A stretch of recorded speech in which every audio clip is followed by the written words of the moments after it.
রিফাত, তুই আবার হোমওয়ার্ক করিসনি? আজ তোর ক্লাস টিচার ফোন করছিলেন।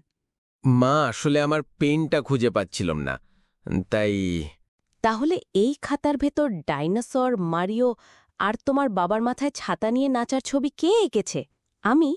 মা, আমিও অবাক। আমি শুধু পেন খুঁজছিলাম, মনে হয় আমার হাত নিজেই কাজ শুরু করে দিল। তোর এই স্বয়ংক্রিয় হাতকে এবার একটু হোমওয়ার্ক শেখাতে হবে। শিল্পকে দমন করা উচিত না মা। তুমি তো সবসময় বলো ক্রিয়েটিভ হও। আমি তো সেই কথা শুনে শিল্পে ঝাঁপ দিয়েছি। আগে অঙ্কের যোগ বিয়োগ ঠিক কর, তারপর যত খুশি শিল্প কর। আর হ্যাঁ, কাল যদি আবার টিচার ফোন করেন, তাহলে আমি তোমার শিল্পের সব ছবি আলমারিতে লুকিয়ে রাখব। আচ্ছা মা, তাহলে আজ থেকেই পেন হারানো প্রজেক্ট বন্ধ করলাম। ভালো করেছিস।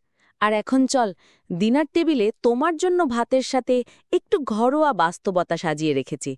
বাস্তবতার কারিকুলামের ককটেল, আহা, কি ভয়ানক কল্পনা!